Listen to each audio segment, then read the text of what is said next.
الراجل عمره ما كان بياخد أكتر من 3 ثواني علشان يقطع السمكة، وكل مرة السمكة اللي بيقطعها لما يحطها في المية كانت لسه بتعوم. الناس اتصدمت من مهارته في استخدام السكينة. المهارة دي كانت بتعتبر رمز لكبير الطباخين، بس محدش كان عارف إن الراجل ده هو نفسه الكبير المفقود للطباخين.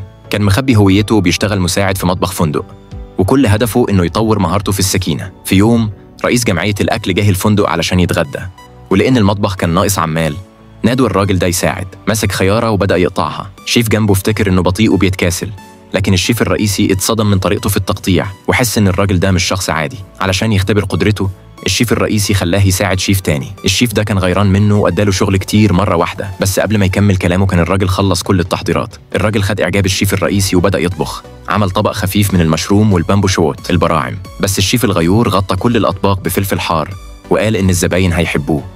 لكن لما الزباين دقوه اتنرفزوا جدا، محدش قدر يستحمل الحراقة دي. كان الشيف هيجرب الطبق اللي عمله الراجل، لكن فجأة دخل شيفات من فندق منافس ومعاهم 3 شيفات علشان يعملوا مشكلة. رموا طبق الراجل على الأرض وقالوا إن الفندق بيضحك على الزباين، وطلبوا من الشيف الرئيسي يدوقه بنفسه. تحت ضغط الناس الشيف الرئيسي رفع الطبق من على الأرض وأكله. المنافسين بدأوا يضحكوا بسخرية، بس محدش كان عارف إن الطبق ده كان طعمه فوق الخيال، لدرجة إنه لحس الطبق لحد ما خلصوا علشان يخليهم ييأسوا تماماً. المنافسين اقترحوا يعملوا مسابقة طبخ، والخسران هيسيب إدارة الفندق. باقي الشيفات في الفندق كانوا عايزين يدافعوا عن كرامتهم، لكن الشيف الرئيسي وقفهم وأشار للراجل إنه هو اللي يشارك، لأنه كان شاكك إن الراجل ده هو الكبير المفقود للطباخين.